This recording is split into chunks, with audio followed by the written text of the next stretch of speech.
Cuidei da minha mãe em cada sessão de quimioterapia, mas quando ela ficou bem, a festa foi sem mim. Meu nome é Marina, tenho 36 anos, sou enfermeira de profissão e especialista não oficial em sacrificar minha própria vida pelos outros. Nunca pensei que escreveria sobre isso, mas aqui estamos. Porque, de alguma forma, passei de ser aquela que mantinha tudo funcionando para ser aquela que queriam apagar quando tudo ficou bem. E o interessante? Descobri que isso foi a melhor coisa que poderia ter acontecido. Meu pai faleceu quando eu era criança. Minha mãe, Cláudia, teve que trabalhar demais e eu, como filha mais velha, assumi o papel de provedor emocional da casa. Minha irmã, Beatriz, 4 anos mais nova, sempre foi aquela que podia contar comigo. Sempre. Para tudo. Quando meu avô teve seu primeiro infarto, fui eu quem o visitava todo dia no hospital. Quando minha mãe teve problemas no trabalho, era meu ombro que ela chorava. Quando Beatriz namorava mal, era para mim que ela corria. Eu era a rocha, o pilar, a que nunca falhava. Mas rochas, como descobri, não têm pulmões. E cansaço cansaço mata em silêncio.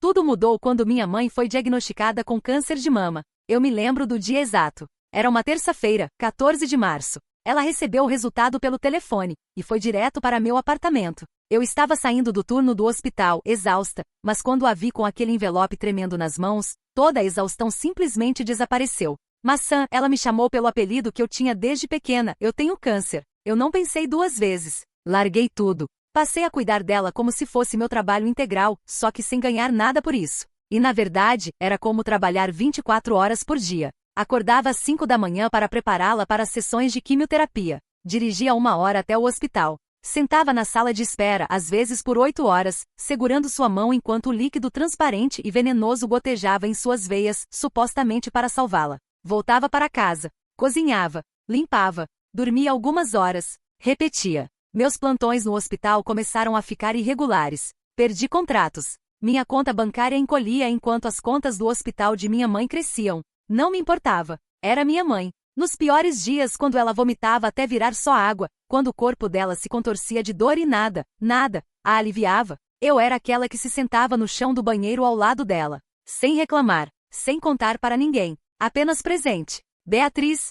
Beatriz tinha sua vida. Ela é assistente de gerenciador de projetos ou algo assim, nem tenho certeza. Sempre ocupada. Sempre com uma desculpa. Aparecia de vez em quando no hospital com um buquê de flores, tirava algumas selfies com nossa mãe, sempre escolhendo os ângulos em que parecia bonita. Não aqueles em que minha mãe realmente era ela mesma, postava nas redes sociais com hashtags inspiradoras como hashtag Força Mãe e hashtag Família Acima, e depois desaparecia por semanas. Uma vez ela queime para a casa de minha mãe no meio de uma sessão de quimio e ficou por 20 minutos. 20 minutos. Peguei no ato dela digitando uma mensagem para não sei quem, enquanto mãe estava com os olhos fechados, lidando com ondas de náusea. Você poderia colocar o telefone para baixo? Perguntei. Beatriz revirou os olhos. Estou respondendo, chefe. Alguns de nós ainda trabalham, maçã. A insinuação era clara. Eu não trabalhava porque escolhi não trabalhar. Como se cuidar de alguém morrendo não fosse trabalho. Mas eu deixei passar. Sempre deixei passar. 1 ano depois, quando o oncologista finalmente disse aquelas palavras mágicas, você está livre do câncer, Cláudia, foi como se todo o sofrimento tivesse valido a pena. Minha mãe chorou. Eu chorei. Pedimos pizza. Era o final do filme, aquele momento onde tudo fica bem. Exceto que não ficou bem. Ficou estranho. Beatriz ligou 3 dias depois. Sua voz estava diferente. Aquele tom artificial que ela usa quando está planejando algo. Oi, maçã, ela disse. Então, sobre a festa de comemoração da mãe. Meu coração já começou a bater mais rápido. Eu sabia o que vinha depois. Queremos fazer algo especial, sabe? Mas precisa ser leve. Mãe pediu para manter as coisas positivas. Sem pessoas que tragam energia negativa. Energia negativa. Essa era eu. Beatriz, do que você está falando exatamente? Perguntei, embora já soubesse. Bem, você sabe como é. Você é muito intensa. Sempre falando sobre contas, sobre o hospital, sobre todos os problemas. Mãe só quer se sentir feliz nesse dia. Vocês entendem, não é? Meu telefone quase caiu da minha mão. Você quer dizer que não sou convidada? Não é assim, ela disse, daquele jeito que as pessoas usam quando querem fazer algo ruim soar bem. É só que será pequeno, íntimo. Você pode fazer algo sozinha nesse dia, não é? Liguei para minha mãe. Porque claro que liguei. Ela atendeu após alguns toques. Sua voz era aquela voz morna que ela usava quando ia me dizer algo que sabia que doeria. Maçã? Tudo bem? Mãe, Beatriz disse que não sou convidada para sua festa. Um silêncio longo. Querida, não é nada demais. Beatriz só quer algo simples. Você já fez tanto, entende? Você merecia descansar um pouco. Descansar, repeti, como se fosse uma palavra em outro idioma. Sim, você sempre está tão séria sobre tudo. Beatriz será divertida. Ela organizará algo bonito. Senti algo quebrar dentro de mim. Bem ali. Mãe, eu estava lá quando você perdeu o cabelo. Eu estava lá quando você teve medo de morrer. Eu estava lá quando Beatriz não aparecia. Eu sei disso, querida, ela disse, sua voz ficando morna, como se estivesse diminuindo o tamanho das minhas palavras. Mas agora você não precisa fazer nada. Deixe Beatriz ter seu momento também. Seu momento? Seu momento era estar aqui. Seu momento era sacrificar algo. Mas eu já havia comido o bolo amargo tantas vezes que reconhecia o sabor na minha boca antes mesmo de meu avô terminar a frase. Tudo bem, eu disse devagar. Você divirta-se. Desliguei antes de ouvir sua resposta. Fiquei olhando para meu apartamento vazio aquela noite. As paredes ainda tinham marcas onde eu havia colocado fotos de minha mãe durante a quimioterapia. Lembretes de noites em que eu dormia 3 horas porque precisava estar acordada para dar os medicamentos certos nos horários certos. E agora? Agora eu era aquela que trazia energia negativa. Peguei meu laptop. Digitei viagens last minute sem realmente pensar sobre isso. Meus dedos se moviam por conta própria. Cliquei no primeiro anúncio que apareceu. Ibiza. Sol. Mar. Tudo aquilo que não era um hospital. Antes que pudesse me arrepender, reservei. Voo de ida e volta. Hotel 5 estrelas. Nem pisquei pelo preço. Tinha que valer a pena, certo? Liguei para minha melhor amiga, Juliana. Você vai para Ibiza? Ela perguntou, em tom de descrença. Sozinha? Agora? Sim, eu disse, já começando a fazer malas. Acho que cansei de sacrificar minha vida para pessoas que não a valorizam. Uau, ela sussurrou. Algo aconteceu? Fui desinvitada da festa de recuperação da minha mãe porque deixo energia negativa. Ponto. O silêncio do outro lado da linha foi ensurdecedor. Não mesmo. Que absurdo. Completamente eu concordei, colocando roupas em uma mala com menos consideração do que costumava ter, então vou deixá-los lidar com as próprias vidas por uma semana. Você é uma deusa, Juliana riu. Não, só cansada, eu corrigi.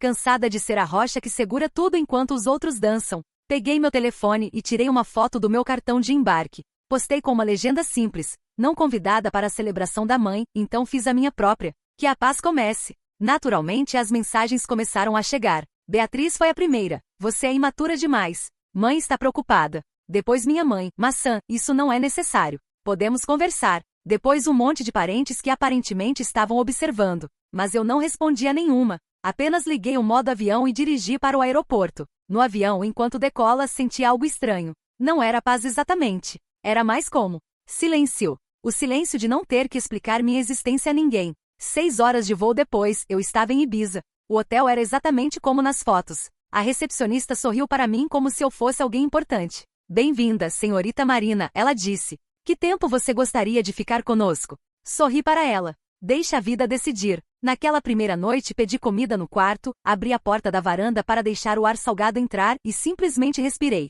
Sem culpa. Sem planejamento. Sem pensar em ninguém além de mim. Meu telefone continuava vibrando. Mas desta vez eu não respondia. A manhã seguinte em Ibiza foi silenciosa. Acordei com o som das ondas, não de um alarme. Demorei alguns minutos apenas deitada, observando como a luz do sol dançava no teto do quarto. Não havia nada para fazer, ninguém para cuidar, nenhuma emergência. Era perturbador, na verdade. Desci para o café da manhã no pátio do hotel. Frutas frescas, pão quente, café que não vinha de uma xícara que eu tinha que beber em pé. Sentei sozinha em uma mesa com vista para o mar e percebi que estava sorrindo sem razão aparente. Meu telefone buzinou. Novamente. Desta vez era minha mãe. Não uma mensagem. Uma ligação. Deixei ir para o voicemail. Minutos depois, a mensagem chegou. Maçã, por favor. A festa foi ontem e, bem, não correu como planejado. Beatriz e seu namorado tiveram uma briga terrível na frente de todos. Ele estava flertando com a garçonete e ela. Ela jogou uma tigela de camarão nele. Maçã, foi um caos total.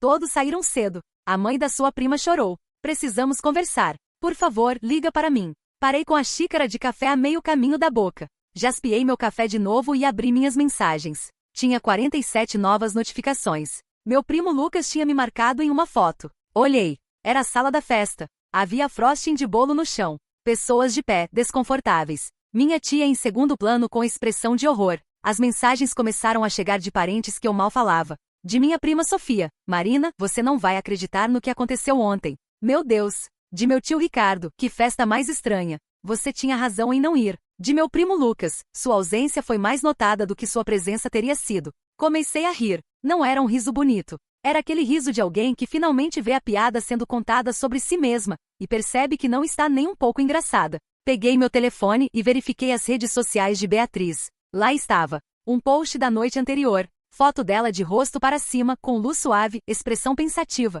Às vezes as pessoas que mais deveriam estar ao seu lado são as primeiras a desaparecer quando você mais precisa delas. Grata pelas pessoas de verdade que ficam. #família real, #lealdade. Os comentários eram um cemitério de hipocrisia. Você é tão forte, Beatriz. Algumas pessoas só sabem receber, não saber dar. Sua mãe é uma mulher de sorte em ter uma filha como você. Eu engoli em seco. Então era assim? Ela me cortava da festa, e agora eu era a vilã da história. Respondi para Sofia, me conta tudo. Ela respondeu em segundos, como se estivesse esperando. Marina, foi uma bagunça completa. Beatriz chegou vestida tipo para uma revista. Seu namorado, Felipe, não parava de olhar para a garçonete do bar durante toda a festa. Beatriz fingiu que não via, mas você conhece Beatriz, ela estava tensa. De repente, ela viu Felipe tocar no braço da garçonete. Não era nada, mas Beatriz perdeu a paciência. Gritou na frente de todo mundo. Felipe negou, depois sorriu para a garçonete de novo, como se estivesse testando os limites. Aí Beatriz pegou um prato de camarão e jogou nele. Errou, mas acertou em cheio na sua avó. Sua avó começou a gritar. Seu tio começou a gritar. Felipe saiu da festa. Beatriz correu atrás dele. E a festa literalmente desabou. Coloquei meu telefone para baixo. Respirei. Então era verdade. Juliana ligou naquele momento, como se tivesse algum tipo de sensor para quando eu precisava dela. Você viu? Ela perguntou. Vi, eu disse. Sua mãe está postando nos stories dela agora. Quer ver? Não, eu disse. Mas acho que você vai me contar de qualquer forma. Ela está com uma amiga dela, e estão tipo, remoendo tudo. Sua mãe está dizendo que se você estivesse lá, nada disso teria acontecido. Que você teria controlado a situação. Ri em voz alta. Claro que ela está dizendo isso. Marina, você está bem? Eu pensei na pergunta. Sim, eu disse, surpreendentemente honesta. Estou melhor do que bem. Estou livre. Passei os próximos dias em Ibiza fazendo exatamente nada. Acordava tarde. Comia quando tinha fome. Nadava quando tinha vontade. Lia livros que não tinham nada a ver com medicina ou cuidados com a saúde. Assistia a um pôr do sol sem pensar se minha mãe precisava de algo. No terceiro dia, recebi outra ligação de Beatriz. Marina, precisamos resolver isso, ela disse, sem nem cumprimentar. Resolver o quê? Perguntei, sabendo muito bem do que ela estava falando. Você sabe muito bem do que. Sua atitude infantil está deixando mãe preocupada. Ela está deprimida. Felipe saiu com mãe e ela não para de chorar. Que pena, eu disse, meu tom completamente neutro. Você não se importa? Ela perguntou, como se isso fosse impossível. Importo, mas não vou ser acionada para consertar o que vocês quebraram. Nós? Ela praticamente gritou. Você é quem desapareceu. Eu desapareci depois que fui desinvitada de uma festa de recuperação que vocês fizeram sem mim. Há uma diferença. Ela respirou forte. Mãe quer você aqui. Felipe quer se desculpar. Felipe não precisa se desculpar comigo, eu disse. E sua mãe? Sua mãe quer que eu conserte algo que você quebrou. De novo. Você sempre foi assim, ela disse, sua voz ficando aguda. Sempre tão fria. Sempre tão crítica. Às vezes eu odeio quando você está por perto porque tudo fica pesado. Aquele comentário deveria ter me magoado. Deveria ter me feito sentir como aquela vez quando Beatriz era criança e eu deixei ela cair da bicicleta, e ela me culpou por meses. Deveria ter me feito sentir como todos aqueles anos em que eu era a irmã difícil, a irmã que não sabia como se divertir, a irmã que era muita. Mas não fiz. Tudo bem, eu disse tranquilamente. Então não me tenha por perto. Desliguei. Quando Juliana ligou para checar em mim mais tarde, contei a conversa. Você desligou em sua irmã? Ela perguntou, incrédula mas impressionada. Sim.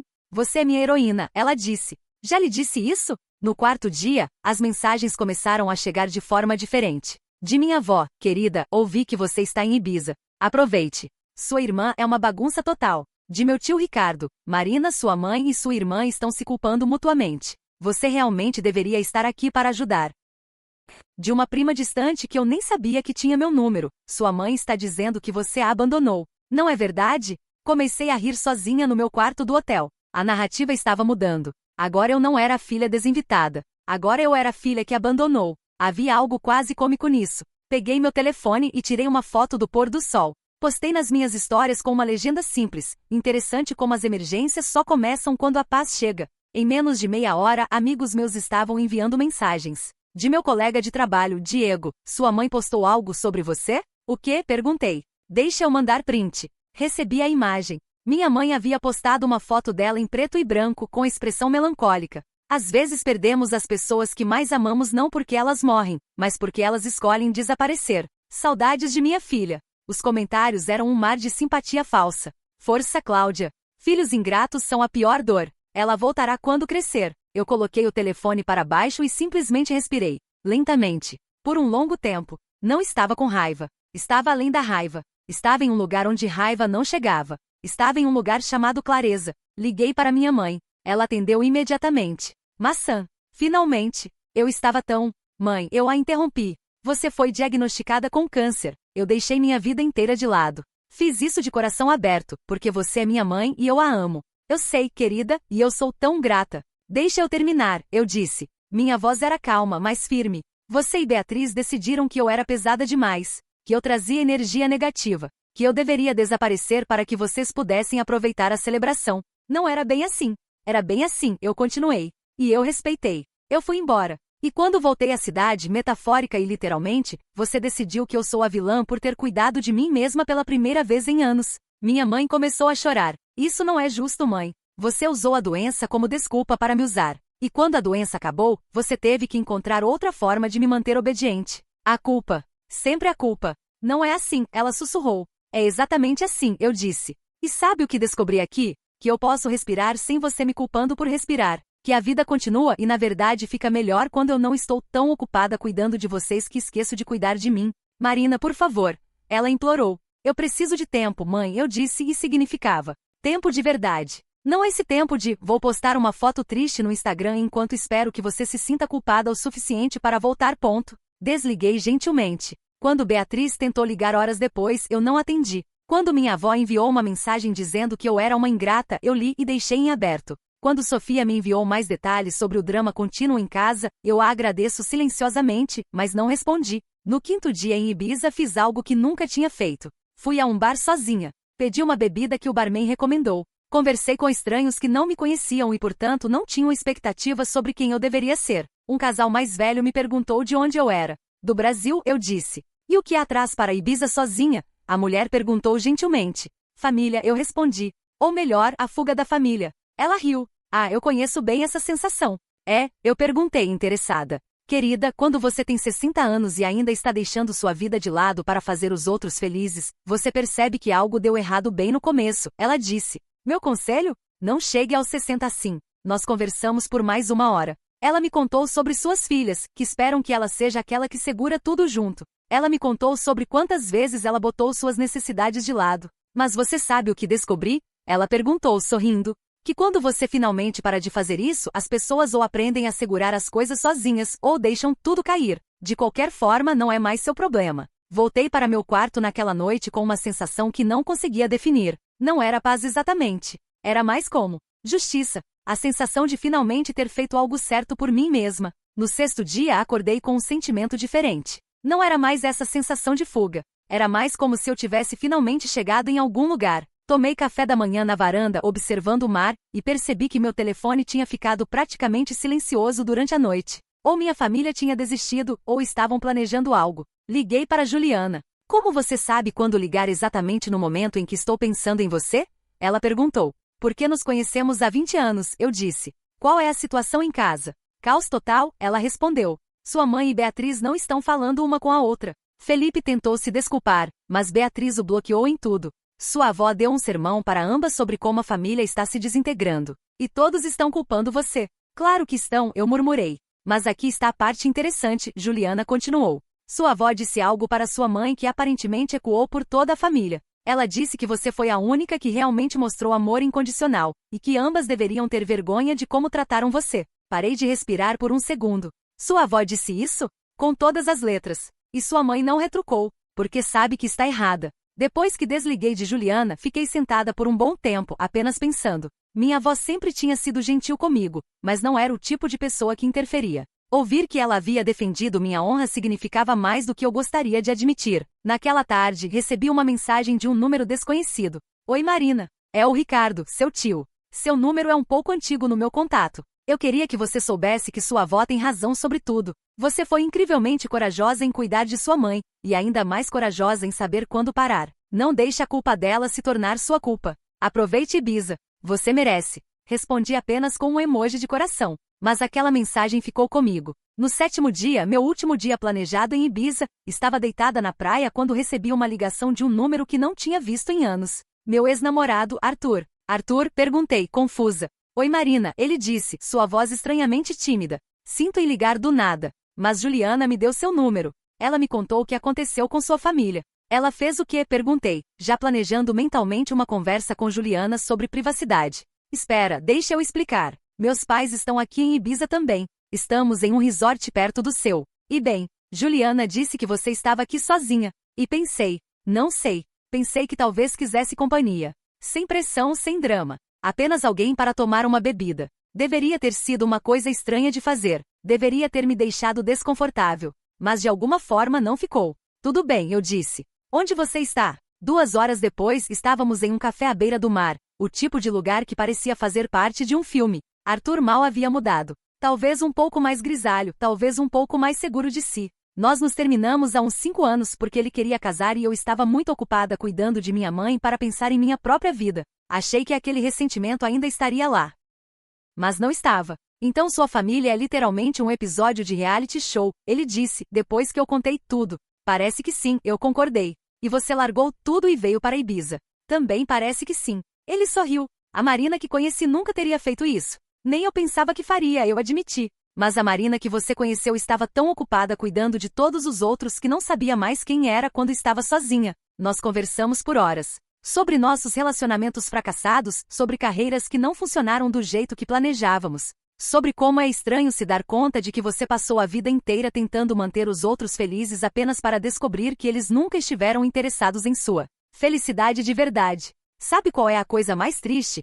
Eu perguntei para ele enquanto o sol começava a se pôr. O quê? Que quando você está doente, quando realmente precisa, eles estão lá de verdade. Minha mãe estava genuinamente aterradora durante a quimioterapia. E eu a amava tanto por ser tão vulnerável comigo. Eu teria feito tudo de novo, você sabe? Eu sei, Arthur disse gentilmente. Mas quando acabou, quando ela ficou bem, foi como se todo aquele sacrifício de repente não contasse para nada. Como se eu tivesse sido útil apenas enquanto havia uma crise. Arthur estendeu a mão e segurou a minha. Você não é útil por causa de uma crise, Marina. Você é uma pessoa inteira. E as pessoas que realmente te amam reconhecem isso com ou sem emergência. Ficamos em silêncio por um tempo. O mar continuava se movendo, indiferente ao nosso drama humano. Quando retornei ao hotel naquela noite, haviam 23 novas mensagens de minha mãe. Não todas de uma vez. Mensagens espaçadas ao longo do dia. A primeira: Maçã, me perdoa. Por favor. A segunda: horas depois. Eu não deveria ter deixado Beatriz decidir sozinha. A terceira: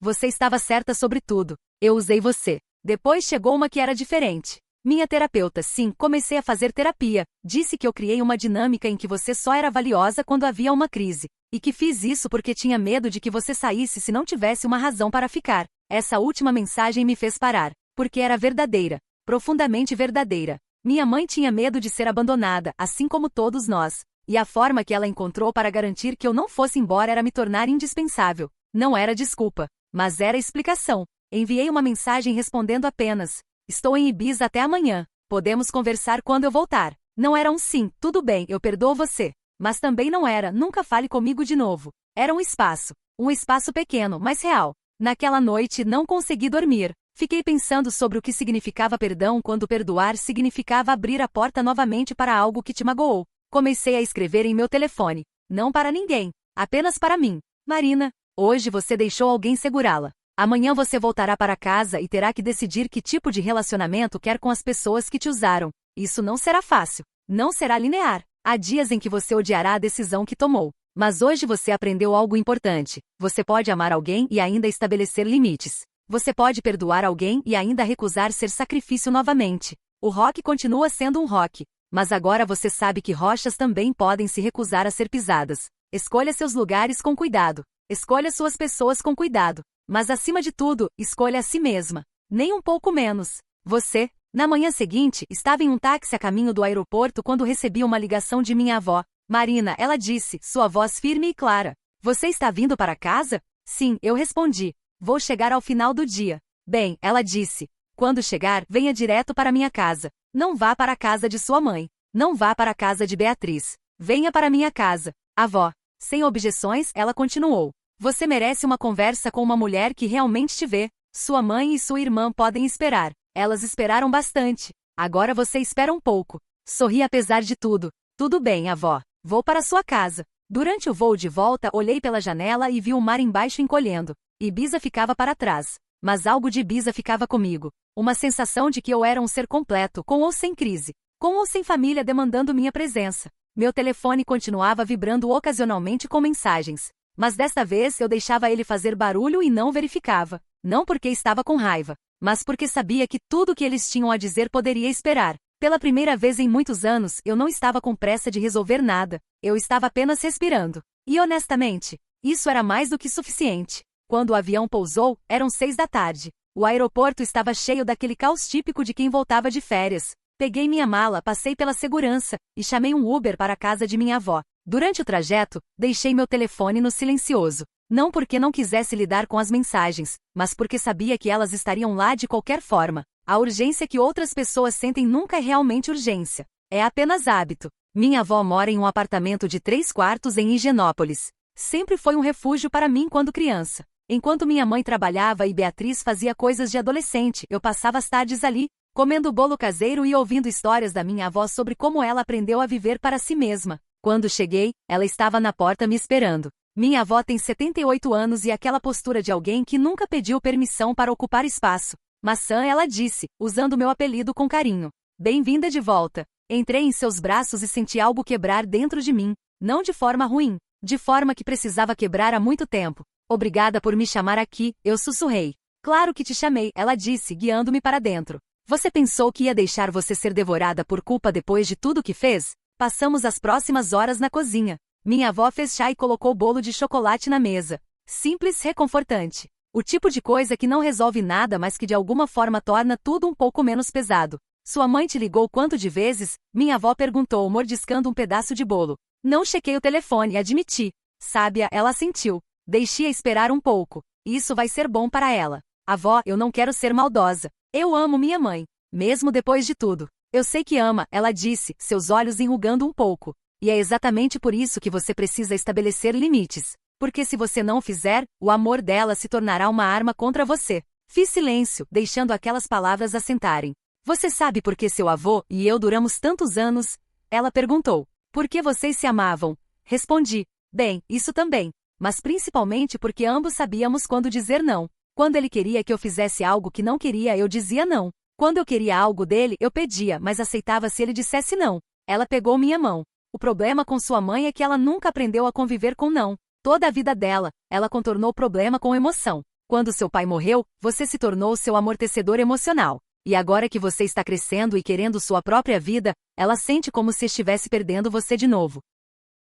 Mas não é minha responsabilidade consertar os problemas dela, eu disse, a raiva começando a borbulhar um pouco. Não é, minha avó concordou. Exatamente. Isso é o que você precisa dizer a ela. Não com crueldade, mas com clareza. Ficamos conversando até perto da meia-noite. Minha avó me contou sobre seus próprios conflitos familiares. Como ela teve que aprender a ser firme com sua mãe. Como isso a salvou de passar a vida inteira em prol de alguém que nunca a valorizaria verdadeiramente. Você é forte, Marina, ela disse, quando comecei a ficar com sono no sofá. Mas você não precisa ser forte para eles. Você precisa ser forte para você. Dormi na casa de minha avó naquela noite. No quarto de hóspedes que sempre sentiu como um santuário. Pela manhã, acordei com meu telefone piscando. 47 mensagens. 12 chamadas perdidas. Respirei fundo e comecei a ler. De minha mãe em sequência. Maçã, por favor, só me liga. Você chegou? Você está bem? Estou morrendo de preocupação. Por que não está respondendo? E depois de algumas horas de silêncio de minha parte. Tudo bem. Espero até você estar pronta. Estou aqui quando quiser conversar. De Beatriz, apenas uma. Você venceu. Feliz agora? De Juliana, várias mensagens animadas sobre como estava curiosa para saber como tinha sido Ibiza e pedindo detalhes. De Diego, do trabalho, dizendo que meus pacientes perguntavam por mim e que já era hora de eu retornar. Mas o que mais me surpreendeu foi uma mensagem de um número desconhecido. Oi, Marina. Sou eu, Felipe. Beatriz me deu seu número. Eu só queria pedir desculpas pessoalmente pelo que aconteceu na festa. Não era desculpa para ela explodir assim, mas também não era certo da minha parte o que fiz. De verdade, sinto muito. Enviei de volta apenas, obrigada pela honestidade. Depois de tomar café com minha avó, decidi que era a hora. Liguei para minha mãe. Ela atendeu no primeiro toque. Maçã. Deus meu, eu estava tão...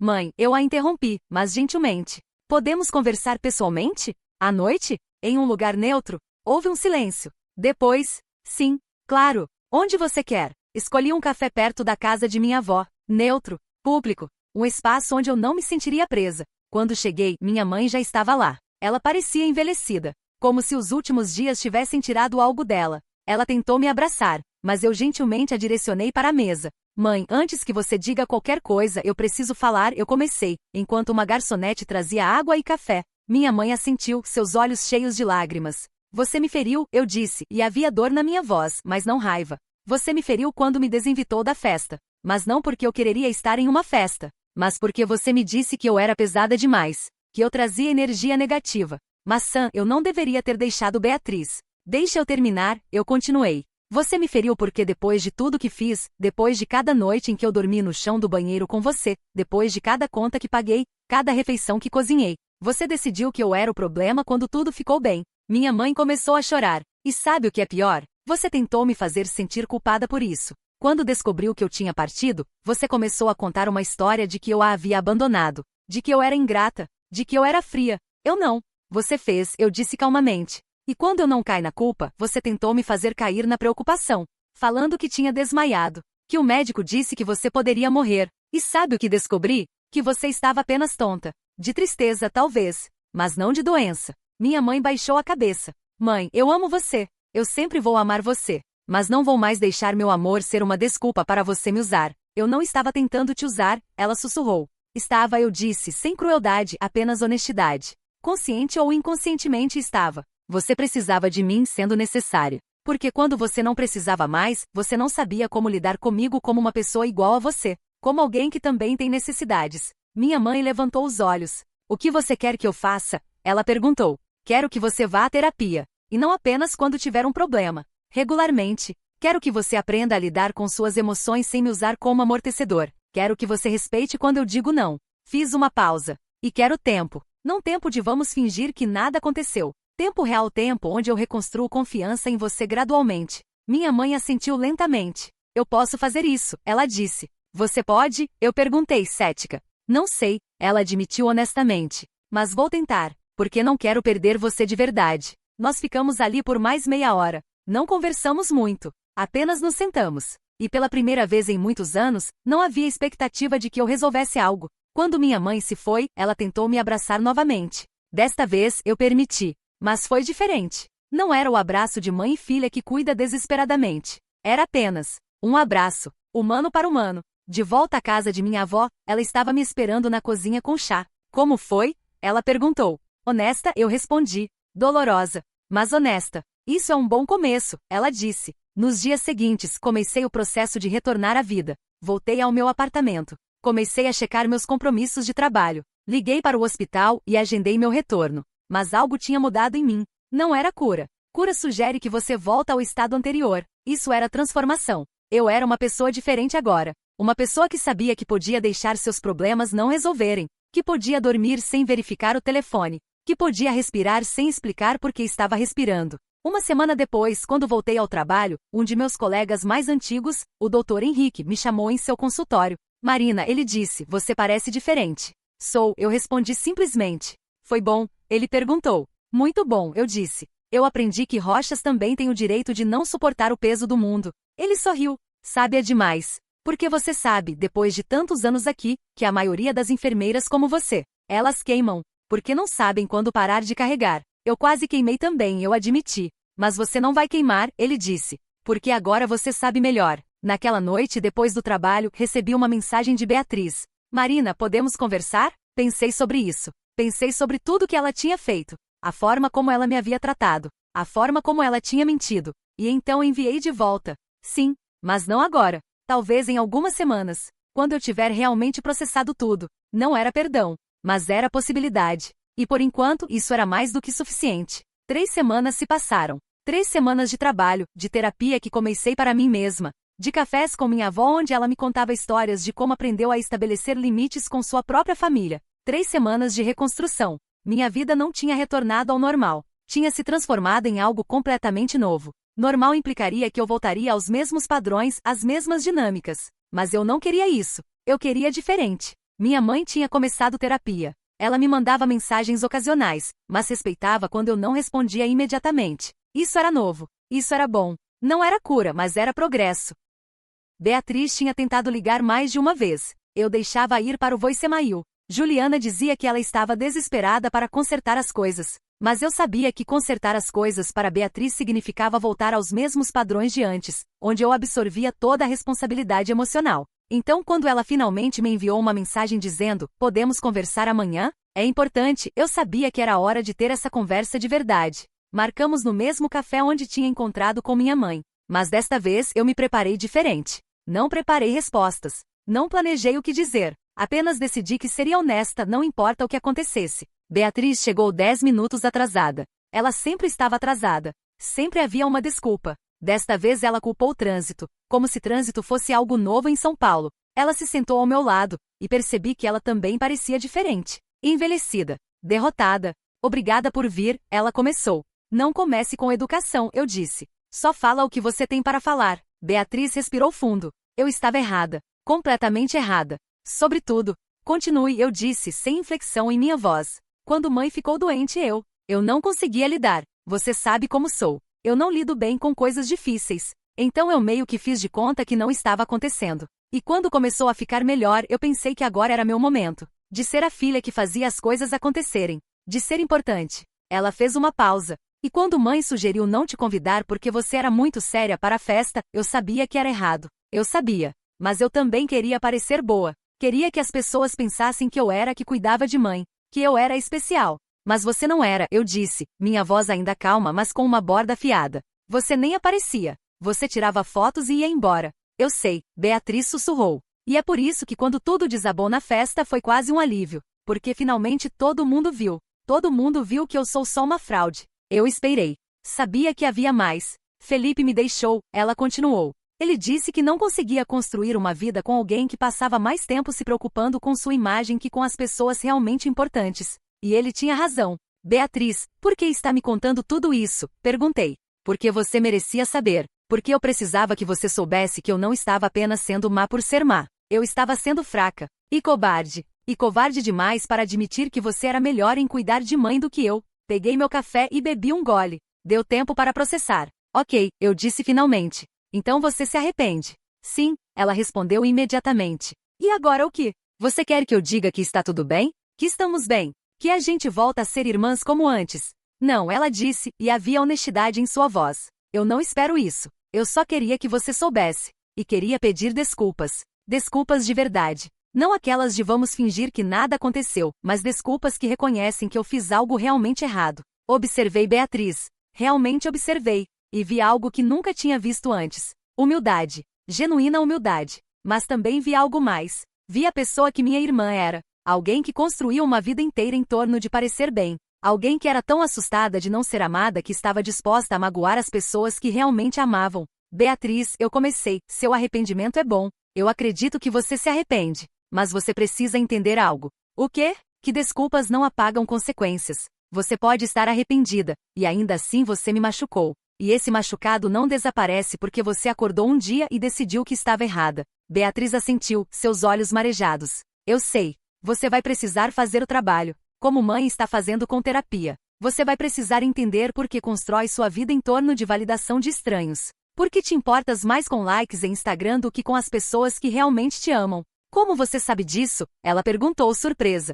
Porque eu vejo você há 32 anos, Beatriz. Porque eu vejo você lutar contra seus próprios medos postando fotos perfeitas de uma vida imperfeita. E porque você estava tão assustada de que eu pudesse ofuscá-la na festa que estava disposta a humilhar-me publicamente. Beatriz começou a chorar. De verdade desta vez. Não aquele choro performático que ela fazia. Mas aquele choro que vem quando você finalmente se vê de verdade. Eu não queria ser assim, ela sussurrou. Mas você é, eu disse, não com crueldade, mas com verdade. E a questão agora é, você vai continuar sendo assim, ou vai fazer o trabalho para mudar? Eu quero mudar, ela disse. Ótimo. Então meu conselho é o mesmo que dei à mãe. Vá à terapia. Construa uma vida que não dependa de validação externa. E quando você estiver melhor, quando você realmente tiver feito o trabalho, talvez nós possamos reconstruir alguma coisa. Quanto tempo você acha que vai levar? Ela perguntou. Não sei, eu respondi honestamente. Você passou anos me fazendo sentir como se meu valor dependesse de quão bem eu cuidava de você. Essa cicatriz não cicatriza em meses. Ficamos em silêncio. A garçonete passou perguntando se queríamos mais algo. Pedimos a conta. Quando nos levantamos para ir embora, Beatriz tentou me abraçar. Desta vez, eu recusei gentilmente. Não ainda, eu disse. Mas talvez um dia. Naquela noite, liguei para Juliana. Como foi? Ela perguntou. Melhor do que esperava. Pior do que deveria ser, eu respondi. Isso faz sentido? Para mim, sim. 2 semanas depois, recebi uma notificação do Instagram. Beatriz havia deletado sua conta. Percebi que ela havia enviado uma mensagem no WhatsApp. Comecei terapia. Ela, minha terapeuta, sugeriu que eu parasse de usar as redes sociais, que é um amplificador dos meus medos. Achei que você gostaria de saber. Estou tendo que lidar com a vida real. É estranho. É assustador. Mas é real. Enviei de volta apenas um emoji de aprovação.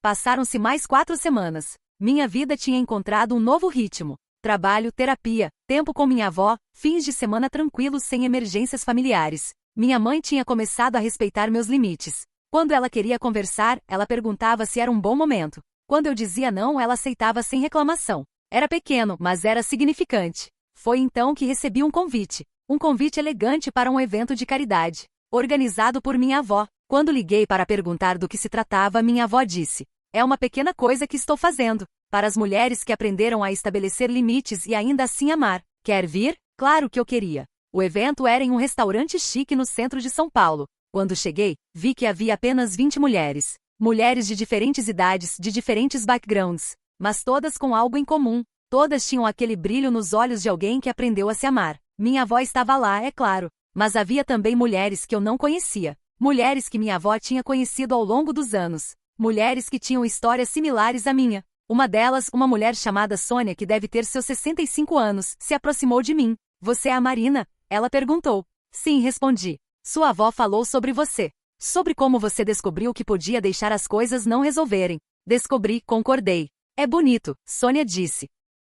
Levou 40 anos para eu aprender isso. Fico feliz que você aprendeu mais cedo. Passamos a noite ouvindo histórias. De mulheres que tinham deixado relacionamentos abusivos. De mulheres que tinham recusado ser mães de seus pais. De mulheres que tinham aprendido que amar não significava autossacrifício. E enquanto eu escutava, percebi algo. Percebi que minha história não era a única. Que havia um padrão, quase um ritual, de mulheres sendo ensinadas a colocar suas necessidades em último lugar. Mas que havia também um padrão de resistência. De mulheres que acordavam um dia e diziam não. Quando o evento terminou, minha avó me abraçou. Estou orgulhosa de você, ela sussurrou. Por quê? Perguntei. Por ter coragem de ficar sozinha por um tempo. Por ter coragem de deixar as coisas desabarem. Porque às vezes as coisas precisam desabar para que você possa reconstruí-las melhor. Voltei para meu apartamento naquela noite com um sentimento que não conseguia definir bem. Era paz, mas era também algo mais. Era como se eu tivesse finalmente encontrado meu lugar no mundo. Um mês depois, recebi uma mensagem de Beatriz.